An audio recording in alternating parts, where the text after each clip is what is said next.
कर्नाटक चुनाव में बजरंग दल पूरे देश में चर्चा का केंद्र बन गया है। कांग्रेस के एक ऐलान के बाद मचे घमासान ने प्रधानमंत्री नरेंद्र मोदी भी कूद पड़े हैं। पीएम मोदी ने बजरंग दल कार्यकर्ताओं की तुलना अंजनी पुत्र हनुमान से की है। स्थापना के 39 बसंत देख चुका बजरंग दल पहले भी कई बार अलग अलग वजहों से विवादों में रहा। राजनीतिक और सामाजिक संगठनों का कहना है कि जुलूस निकालने के तरीके की वजह से ही देश में सांप्रदायिक माहौल खराब होता है और कई जगहों पर हिंसा होती है। बजरंग दल पर प्रतिबंध को लेकर मचे सियासी घमासान के कांग्रेस ने बीजेपी को श्री राम सेना की याद दिलाई है। कर्नाटक और गोवा की भाजपा सरकार के बहाने भाजपा के केंद्रीय संगठन पर निशाना साधा है। प्रदेश कांग्रेस अध्यक्ष मोहन मरकाम ने भाजपा से पूछा है कि कर्नाटक और गोवा में भाजपा सरकारों ने श्री राम सेना पर प्रतिबंध क्यों लगाया।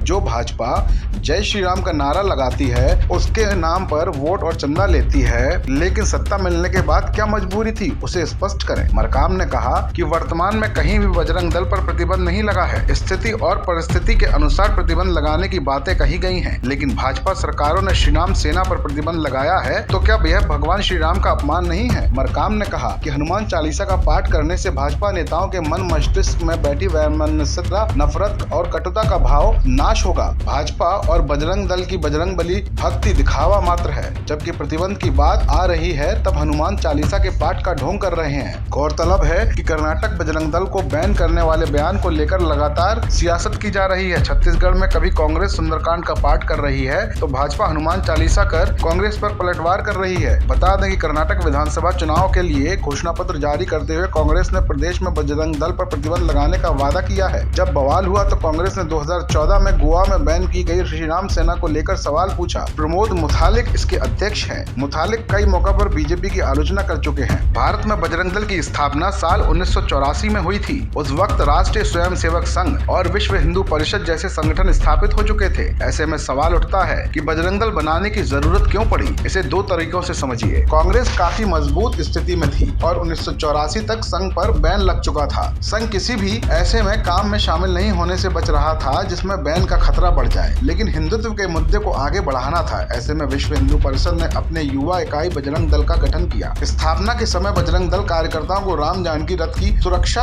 की जिम्मेदारी सौंपी गई थी।